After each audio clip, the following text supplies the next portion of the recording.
I went to a new hairdresser's the other day. Let me know what you think afterwards. As I walked in, she said, "Hello." I said, "Oh, hello." She said, "How are you?" I said, "I'm good. How are you?" She said, "I'm fine." She said, "So, what do you do?" I said, "Well, I'm a school chaplain." She said, "Really?" I said, "Yes." She said, "That's a bit weird." I thought, "Thanks." She said, "So what is the favourite part of your job?" Great question.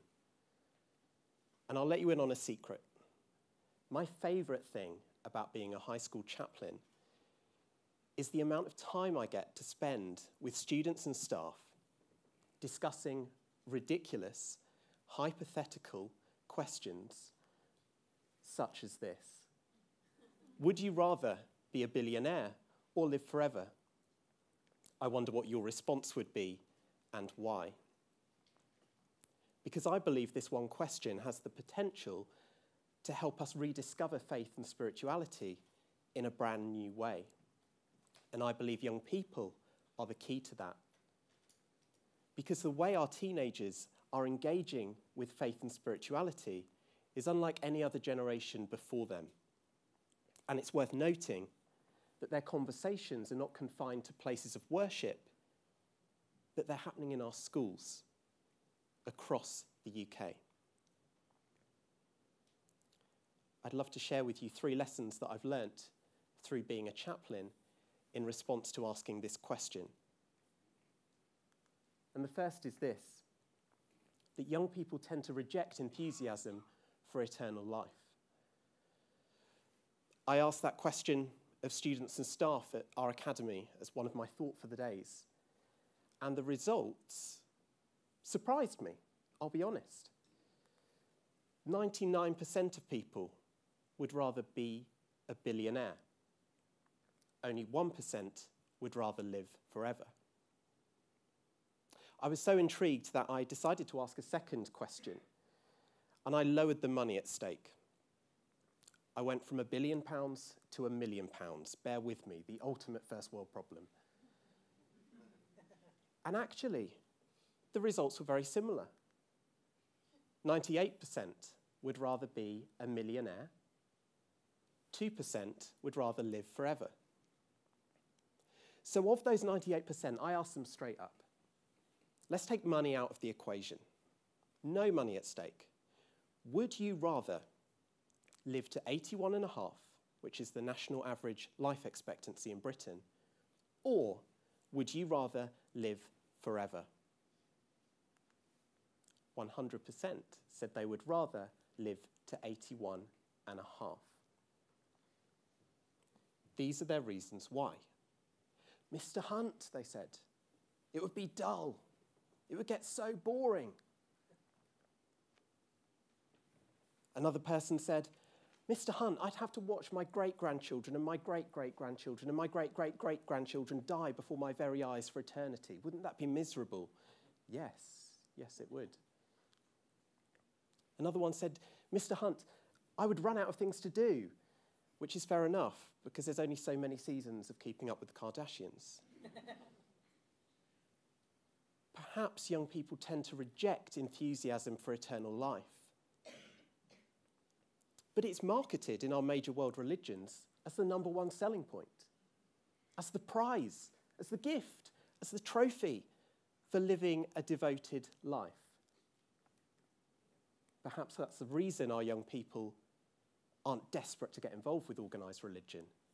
Maybe to them, that is the ultimate unwanted gift. The second lesson I've learnt is that if young people aren't interested in eternal life, maybe they want to pick and choose from other aspects of religions, creating their own, what one might call a pick and mix theology. It was just before Easter when I was speaking to a younger girl at our school, and we were discussing the concept of Good Friday. She said to me, "Mr. Hunt, Good Friday is a sad time because it's a time when we remember the crucifixion of Christ."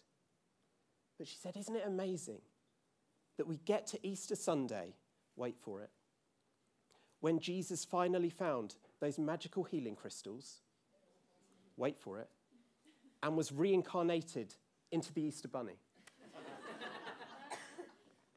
Now, I had 2 questions for her. Number 1, what religion is this? And number 2, where do I sign up? It sounds awesome. Perhaps that is an extreme example, but perhaps it shows something deeper, that young people are becoming spiritual consumers. They are choosing this piece of Islam, a few parts of Buddhism, perhaps a large part of atheism, splash of Satanism, creating their own theological frameworks that are constantly evolving and constantly changing. It's wholly organic and very exciting, but it's very different, perhaps, to some of the upbringings which we may have had. The third lesson I've learnt is that young people need informed choice of religion in our schools. 25% of schools in Britain don't teach RE to students over the age of 14. We are well aware of this apparent increasing risk of radicalisation. And it saddens me that the knee-jerk reaction is to completely shut down the conversation about faith. The knee-jerk reaction is often to stop talking about it for fear of what might happen. But young people desperately want to discuss this kind of stuff. They desperately want to answer that question. It's something that we need to be exploring, something we need to be talking about more. Because if the knee-jerk reaction is shutting down the conversation, what we're saying is that the opposite of bad religion is no religion. But what if the opposite of bad religion is really good religion? Personally, I wonder what our school communities would look like if we encouraged our Buddhist students to be the best Buddhists that they could be. What if we encouraged atheist students to be the best atheists they could be? To be able to articulate their beliefs, to be able to have high-quality discussions and disagreements between each other, learning from one another as part of a school community. The school community where I work is on the coast. You may have noticed the nautical theme. And I'm reminded when I go to the coast that it's a place of boundary. It's where the edges of the land meet the edges of the sea. Much like how I kind of straddle this gap between faith and education. And even though a place where boundaries converge can be very messy, it's an ever-changing place. That coastline never looks the same day to day. It's an expensive place to maintain. But if you ask anyone that lives in our town, if you ask any of the tourists, they will say one thing, that being by the coast is a gorgeous place to be, and there's no place they'd rather live. I wish more boundaries were explored between faith and education. In fact, I'd like to set up a blind date between a school and a place of worship, to a dinner, candlelit, obviously. They're going to need an icebreaker. How about the question we asked earlier? And I'd love to be a fly on the wall to see how that conversation went and how that relationship grew.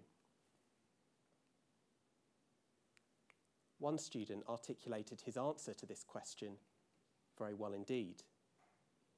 He said to me, "Mr. Hunt, what if we lived our lives with 81.5 years of chasing our dreams with no regrets, making the world a better place? Maybe then we wouldn't need to live forever."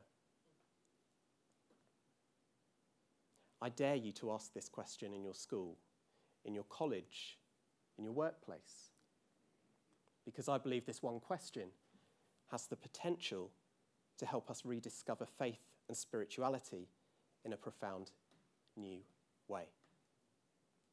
Thank you.